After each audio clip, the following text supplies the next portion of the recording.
Welcome to this class at UCLA about the AP US History Framework, and I'm titling this first one the new APUSH framework and the newer framework because yes, there are going to be changes. Now I can imagine that this has got to be extremely frustrating for anybody watching this PowerPoint at this point.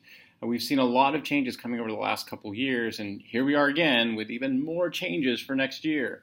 But here's the good news. The good news is this: from what we've been told by the College Board, the changes that are taking place are actually minor changes. And as you're going to see as we walk through this PowerPoint, my guess is these changes are really going to take things off of your plate, not put more things into the classroom for you to have to teach. Plus, on top of that, from what we've been told, the changes are the last changes that are going to take place for some time. And here's why we seem to know this.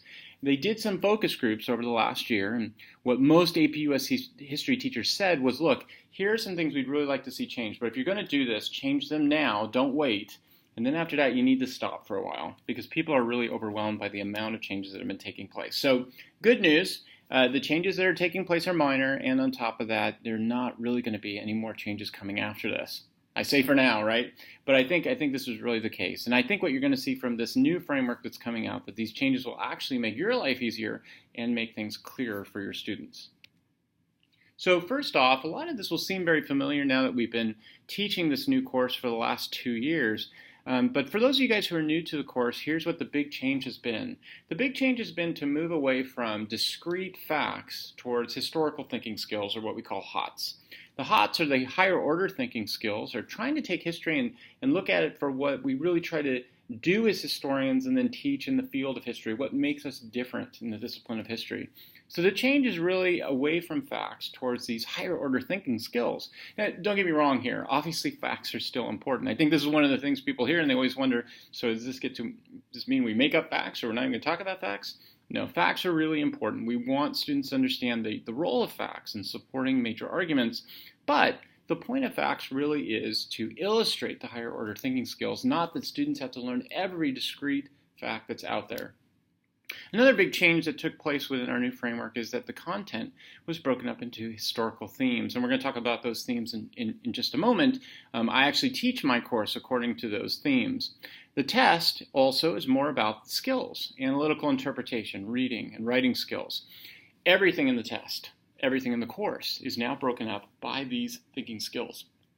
So for example, in the past, multiple choice questions used to be standard multiple choice questions where you'd get a critical thinking question and then 5 possible answers. Now the multiple choice questions are broken up by passages, whether they be primary or secondary passages, graphs, maps, or charts. And students are asked questions that are based upon analytical and interpretive skills. In fact, most of the tests that we take a look at it is really broken up into writing sections. So we do have the multiple choice sections, 55 questions, but after that we have a writing section for short answers, DBQ, and long essay. And there have been some changes in those sections that I'll be talking about in just a moment. So overall in the U.S. history class, we have 9 periods. The periods go from period 1, which is about the pre-Columbian period, 1491 to 1607, to period 2, which is about the colonial period, period 3, about the Revolution and New Republic, period 4, the New Republic going up until the antebellum period, period 5 is the Civil War to Reconstruction, period 6 takes us through Reconstruction into the Industrial Age and the Age of Imperialism. Period 7 is Progressivism, the Roaring Twenties, the Great Depression, World War I and World War II. And then period 8 takes us into the modern period with the Civil Rights Movement, with the rise of Keynesianism, with the rise of the liberal state. And then finally we end with 1980 to the present, from Reaganomics up to the time period of President Obama. Now, one thing that you'll notice with these time periods is the breakup in percentages. Notice carefully that within this test, what we've been promised is that the first period and the 9th period make up a total of 10%, 5% of each period. So the bulk of the test is really going to be from that time period of the colonial to the New Republic, colonial into the Revolution, New Republic, all the way up until 1980. So the themes that we were talking about. So the themes that are broken up into the class include American national identity, politics and power, work exchange and technology, culture and society, migration and settlement, geography and the environment, and America and the world. So these are the big themes that the class gives. By the way, I'll make a statement really quick about this. I teach my class, and you're going to learn about this later on in this course at UCLA. I teach my class based upon themes. I don't teach it chronologically. However, here's the interesting thing. I've taken these themes and I've kind of worked them around. I found which themes work best for me and which don't, and I've kind of mixed them up and made them a little bit different for my classroom. But I think what's great about these themes is that these themes can be used really to teach the kids that it's not that we're focusing on facts. We're using the facts to illustrate these bigger issues that come out of APUS history.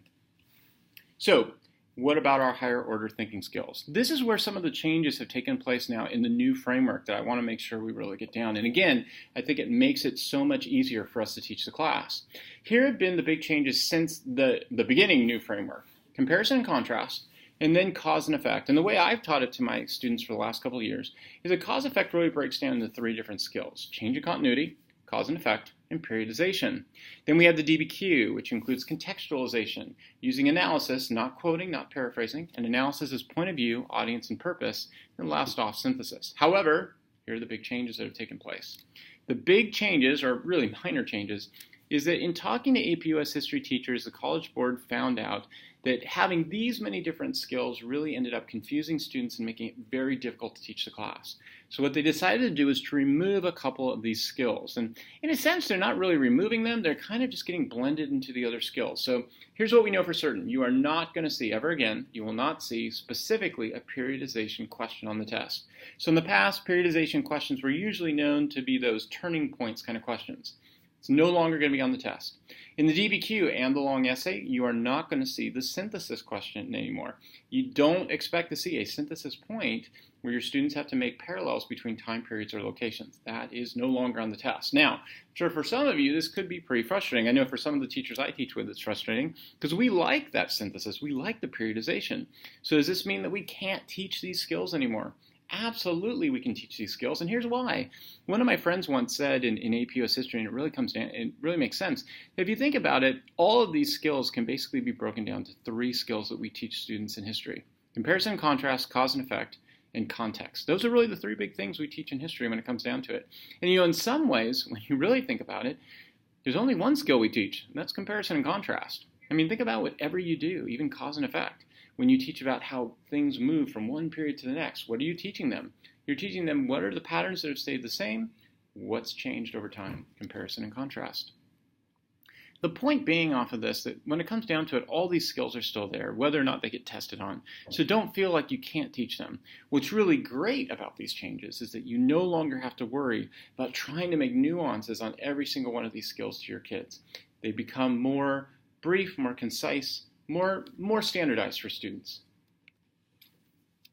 The other big part of our framework is the concept outline. So the course description takes the time periods and connects them to the higher order thinking skills and the themes. When you look through the framework, you're going to find this concept outline that provides you with major ideas to teach within the classroom. And what's great about the concept outline when you look through the framework is that it really provides the themes, the skills, and big examples to teach to the class. And this gets back to my big point about facts that I really want to make an important and really essential thing about. We don't want to get bogged down in the details. We want to make sure that we stay above board with those themes and skills. But how do you teach themes and skills without some clear examples? Well, that's the great thing about the concept outline. The concept outline gives you the big examples you need. So for example, if you're teaching about slavery, it's almost impossible for you not to teach at some point about Bacon's Rebellion. But here's the great thing about teaching about an issue like that. You can easily teach the theme of forced labor and slavery using Bacon's Rebellion as a key example to illustrate the issues. You don't have to worry about teaching every single fact that might be a part of slavery during that time period. So here's what the tests look like in the past. Here's what the test is going to look like now. And what I've included in this is what the test is going to look like with the changes from this year. So I'm sure everybody remembers from 3 years ago the old test.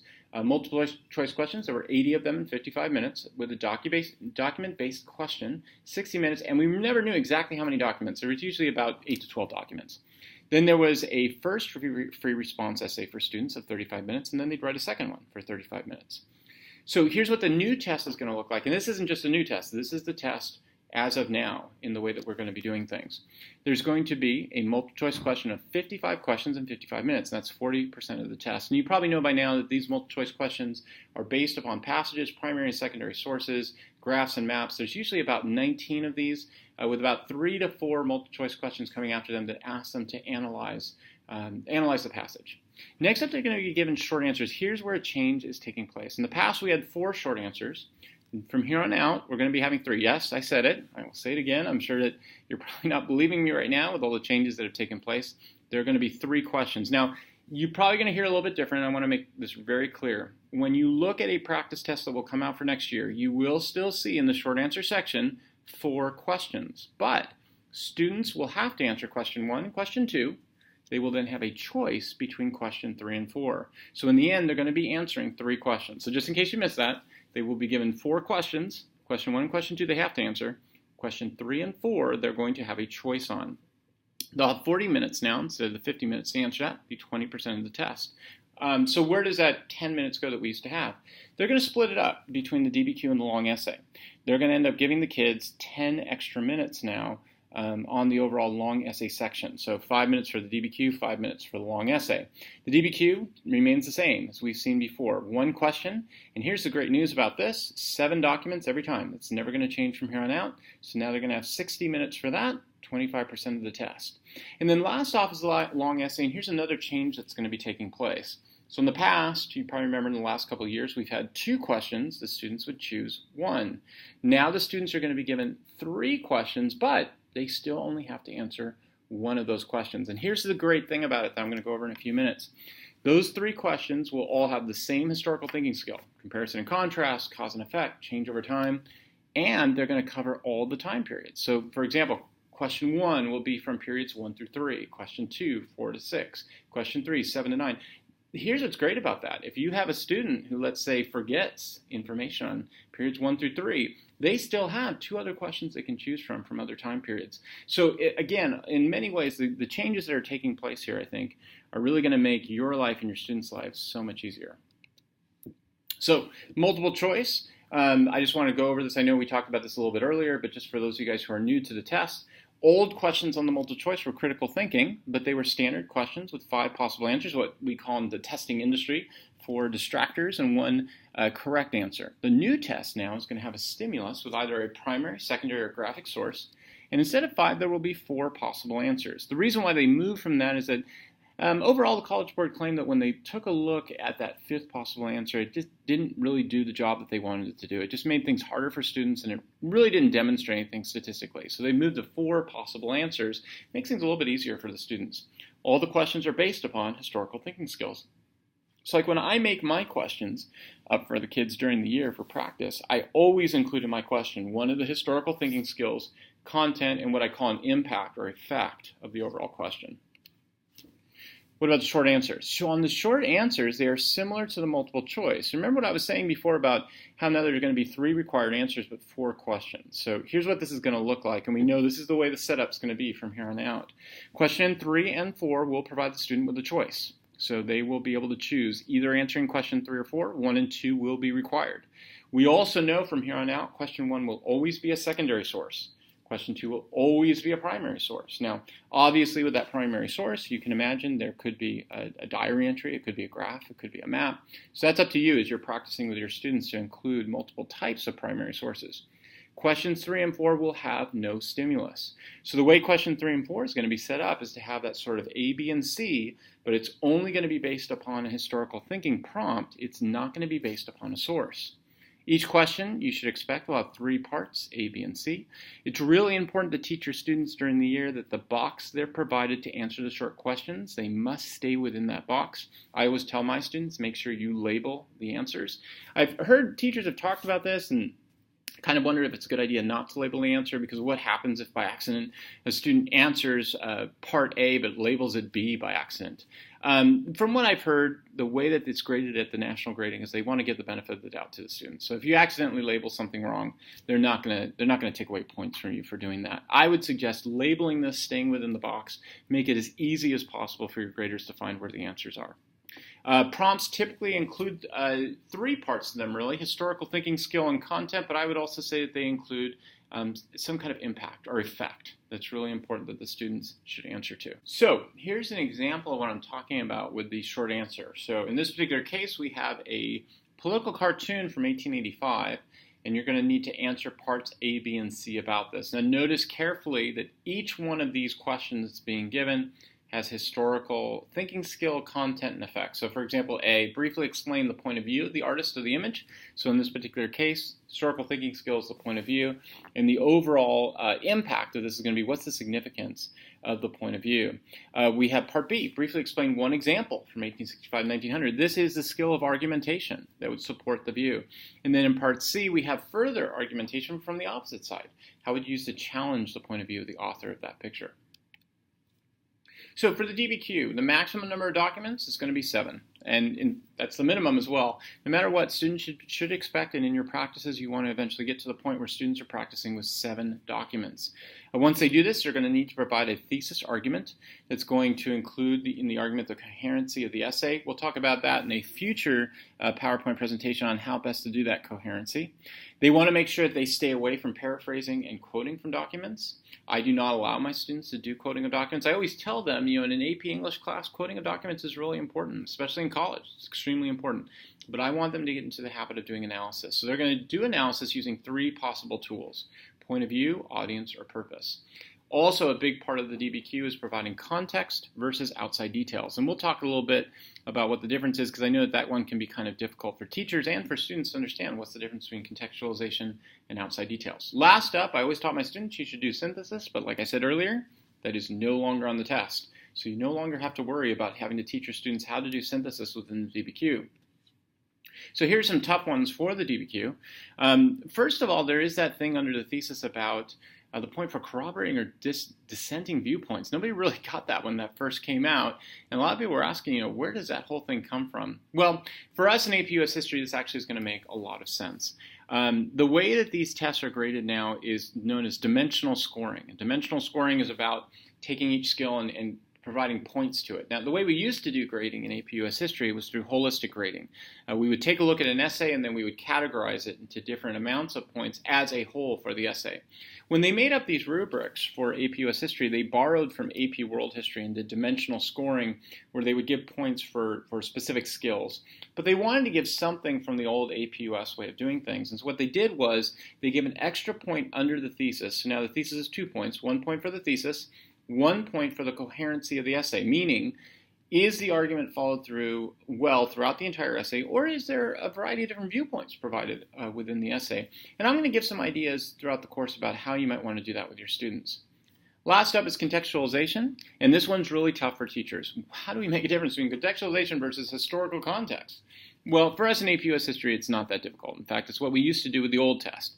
Contextualization is about the big picture and trends. Historical context we used to call outside details or specific events. The way I like to think of it is this is the analogy I use for my students. If you get onto an airplane and you fly up into the air and you look out over the horizon, that is contextualization, big picture. If you land onto the tarmac and you're looking around, you're seeing all the trees and the people running around, the suitcases getting loaded on, that's outside details. That's historical context. So it's the big picture versus those specific facts. So long essay. The students are now going to get 3 questions, not the 2 that we've seen in the past. Every question has the same skill. So comparison, contrast, cause, effect, change, continuity will be throughout. And you're going to see it too. The kids are not going to have to worry about trying to guess at what the skill is going to be. At the end of every prompt, they put in the parentheses what kind of skill the student should expect to be answering to. Each prompt is going to come from a different time period. So question 1, periods 1 through 2, question 2, periods 3 through 6, and then question 3, periods 7 through 9. The students choose one of these to answer. They only choose one, so that has not changed. Here's what's great about this. If a student doesn't really know a whole lot about periods 3 through 6, he or she has the other periods to choose from. The other thing that's great about this is what the skills actually narrow down to. Like I said before, when it comes down to it, there are 2 big skills that everything comes narrowed down to in history: comparison, contrast, and change over time. After that, it's just about teaching them the nuance of how to address these. So here's the good news, bad news. Bad news is this, and I apologize for this, but there's not much I can do about it. The rubrics, from what we have been told, will not be released until August. And so there's just not much we can do at this point but wait and see what they're going to do with those rubrics. But here's where I think the good news comes out of this. So when we think about it, what comes under the rubrics that we've seen in the past? Well, we really can narrow it down to three big things. And I doubt this is going to change all that much. They might change some of the points around, but not much is going to change as far as what you have to teach during the year. Under our rubrics, we're always going to have a thesis, historical thinking skill, and evidence for support. With synthesis being gone now, we're just back to the issue of how do you do the analysis. So during this course at UCLA, I really wish that I could tell you, here's the rubrics that they're going to be using during the year. I can't. But we're going to use the old rubrics, just knowing that they're going to probably change in a minor way by August. What we really have to make sure we do is plan to teach the kids the basics of argumentation. That hasn't changed, and that's not going to change. So the takeaways for this particular PowerPoint. I like ending these PowerPoint presentations with takeaways that we can really narrow this down to and really think about the big picture that we're leaving with here. First of all, the new test, and really what's coming up, the newer test, is not really different from what you've been doing in the past. All of us in our history classes believe in the power of teaching kids how to critically think, how to make arguments, how to use facts to support those arguments or challenge our arguments. That's not changing. If in any way, I would say this test even makes that more the case. Our examples are meant to be illustrative. We're not going out to memorize all these discrete facts that we don't need. We're going to look at the big examples that we need in order to back up the arguments that we want to make or challenge the arguments that we're going to make. And my big word for students, and what you're going to hear from me saying over and over and over again in this class at UCLA, history is all about context. That's what makes us different. In fact, many of you guys may have heard there's a guy out there who's a really powerful guy in history, teaches over at Stanford History and Education. His name is Sam Weinberg. And Sam Weinberg likes to say that history is an unnatural act. And his point in saying that is that whenever we study history, even if we're studying American history, it's like we're looking to a foreign culture. So, even if we're studying the 1950s or the 1860s or the 1790s, these are people who are very different from us. And in order for us to understand them, we have to understand context. And to do that, we've got to use interpretation and analysis. So, big thing for this course is going to be looking at how do we teach kids how to do that? How do we teach them to look at context for interpretation and analysis?